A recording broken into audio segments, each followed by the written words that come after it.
Ladies and gentlemen, welcome to Locked Into Leadership. I am Matt Phillips. Who are you? Who, me? Yeah. Taz Anderson. That's Anderson. And then today we have Shaunna. Now I'm gonna make sure I say your last name right. Balady? Balady. Good try. Shaunna Balady. And Shaunna, I'd like you to tell everybody what you do and what your company is. Sure. I am the co-founder and managing director of Paragon Software Advisors, which is a Nevada-based merger and acquisition advisory firm. So what does that mean? We basically represent people in either buying businesses or selling businesses, primarily in the high-tech space. So we specialize in software. We specialize in automation companies and robotics, given the background of myself and others on the team. Great. Well, we want to start with asking you some questions, and where it all goes is really up to you. But we want to start with a first question. I've gotten to know you a little bit. I've played pickleball with you, and a lot of pickleball. And but the first question I want to ask you is, what's a mantra or phrase you live by as a leader? Sure.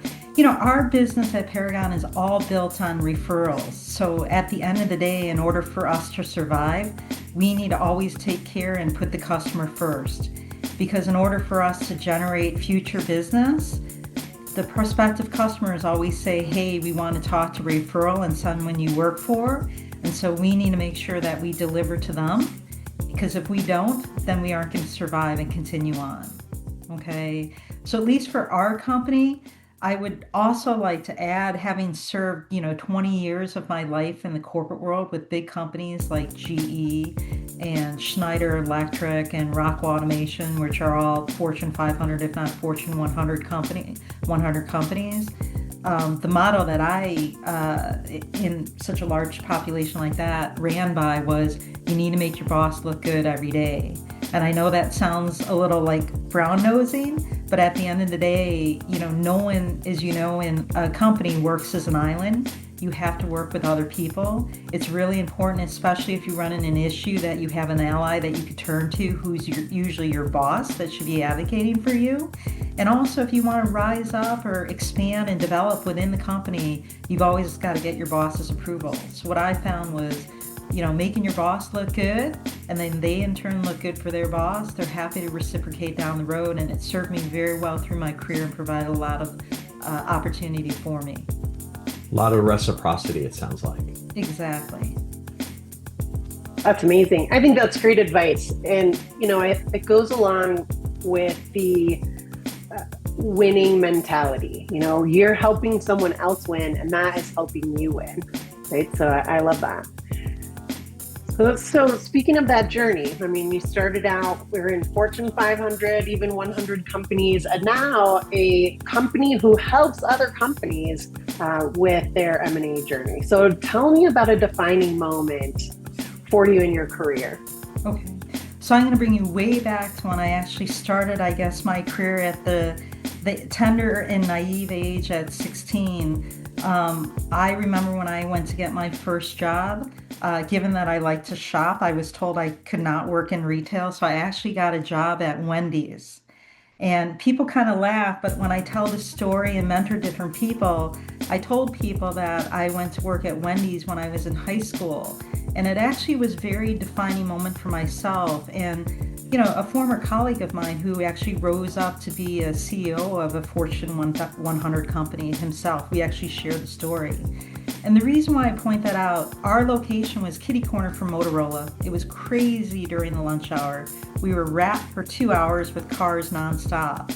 At the time, it's not the same today, but we had to wear this, striped smock with a beanie hat. I would sit there and I had pickle and onion and tomato. I had mustard and ketchup on my smock. And at the end of the day, I worked the front register, if not the drive-through register.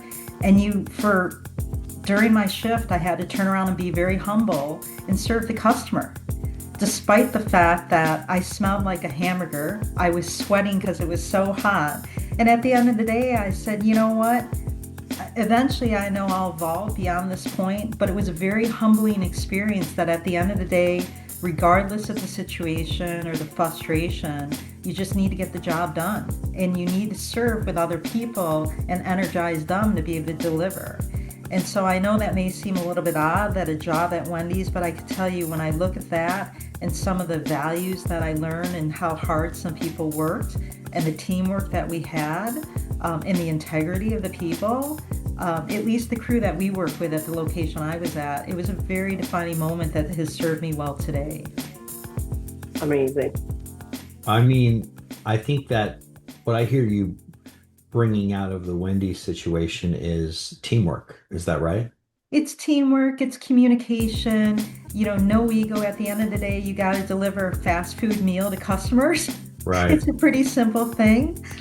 Working fries, at the end of the day, it's kind of like if someone is busy at the grill, if I need to step in and get drinks or fries beyond the register, you do what you need to do to serve the customer, okay? And there's no ego at all, and you're moving at such a quick pace.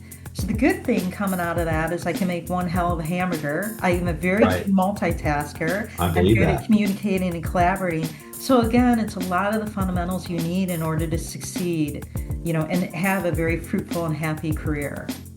Was there ever a lot of pushback on, I don't want to call it torture, but the fact that you had to put mustard on a hamburger, which we all know mustard doesn't belong in a hamburger. So we know that. Mustard, wait, whoa, time out.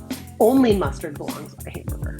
The mustard was okay Can I on the kick you hamburger. out of the Zoom call, Cass? No, Because- the challenge that I had, I'm going to tell you, is there was a guy that we called Chicken Man, who's an executive over at Motorola, and he got a chicken sandwich all the time with mustard and pickle. And that to me was tough to be able to dress up. But It's rough. at the end of the day, again, it's all about doing what you need to do for the customer Right. and making people happy. And Okay. That was the big takeaway that I heard there, is that you put yourself and your ego aside to ensure that your customer had an incredible experience. You might be hot, you might be smelly, you might be doing something that isn't the most fun, and yet they left with exactly what they wanted and had a good lunch. And on top of that, I had so many friends that would go through and be like, "Oh my God, we can't believe you have to wear that outfit," Right. And so I got the benefit of all that. Things have changed, obviously, in fast food today, but it was a very humbling time back then when I had to get up and go to work there and everything and smile and do the job. So I'm going to segue that into, the torture of putting mustard on hamburgers, which we all know is rough. And now you're have a very established and profitable and flourishing business. What makes your company special? Sure, I think our company is very unique. We are a profit organization where we provide, merger and acquisition advisory services. But the biggest differentiator is the people that work for Paragon as well as the partners. We've all been very well established in our careers and have done quite well. So as a result of that, our philosophy, and maybe this is our mantra that we march to, that a hamburger is a hamburger coming from Wendy's at the end of the day, whether you have a few more dollars in your pocket or not. We actually donate a significant portion of our profits to a number of charities that are near and dear to us.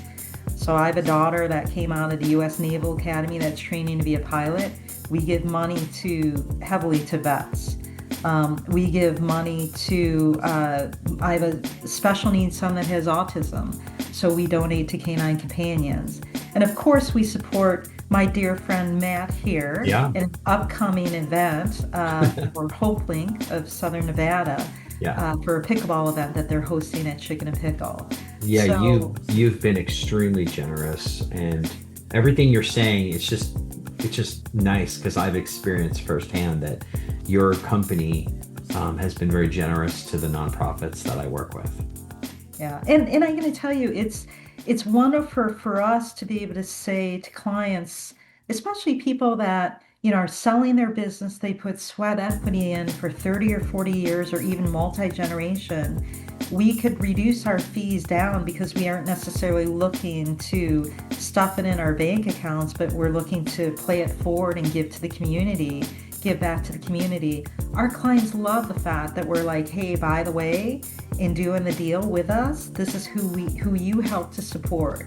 And we're even happy to donate the money towards causes that are near and dear to our clients, as long as they align with, kind of the values of Paragon Software Advisors. Okay. Incredible. So I think that's one thing that, I was on with a company this morning that donates like 5% of their profits. That's not the case with Paragon. Pretty much everything that's left in the kitty, we go ahead and donate. Wow. Okay. That's incredible.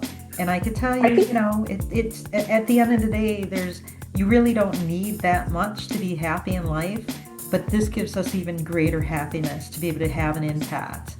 And not only do we write a check, but a lot of times we get hands-on involved with the charities themselves. that's awesome. I mean, I think one of the things that I say about kind of the end of your life, at the end of your life, you don't get to take any of it with you, right? So it's all about what you leave behind, and you can leave behind, your time, your talent, and your treasure. You have a unique ability to have like how to help a nonprofit run their business because you have that experience. Mm-hmm. And most of them are like lovingly founded from a principle of doing good, but not necessarily from like a corporate business background. And so it's fantastic that you can bring that treasure, that time, and then your talent. So that's awesome. I volunteer on a nonprofit. I sit on the board as a treasurer, and when we have partners like you that would come in and not just sponsor a financial donation, which of course as a nonprofit it was awesome, but to have someone care enough to say, hey, if you did this, or we've seen this, or here's an introduction, that just goes so far too. Absolutely. I mean, I actually did that. I actually took after I retired, I stepped into the role as interim executive director of a nonprofit that dealt with autism, because they were so reliant on donations when, in a sense, for their programming, they actually could have gotten additional funds to fund a lot of their initiatives. And so I stepped in for 18 months to clean that up. And even though it's a nonprofit, you still need to adhere to the same metrics and accountability that a for-profit organization does. Okay? Maybe even more so, right? Donors. Because exactly. People are donating what they've worked hard for, and they want to know it's being wisely stewarded into the cause that they believe in. I love that. I think it reminds me also, Daniel Pink talks about motivation 2.0. There's probably 6.0 by now, but he talks about it in 3 ways. Like, people are more motivated intrinsically, less motivated by money, which is an external motivator, an extrinsic motivator, but by purpose, by mastery, and by autonomy. And so what you're doing by creating an organization that gives most of your profits back to the community is just, talk about a purpose-filled infusion into the business, which, leads into the next question, which is, how do you push people for growth without losing something special that you're doing? And almost speaks for itself and like what your mission is as a company. Sure. I think what's attracted people to work with us, as well as the network that we're hooked into, because we also rely on a number of partners, whether they're accounting, law firms, technology specialists.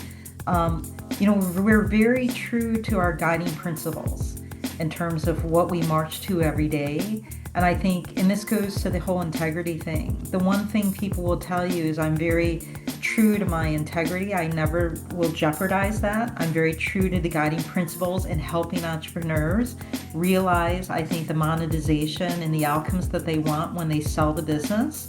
We're very honest with them.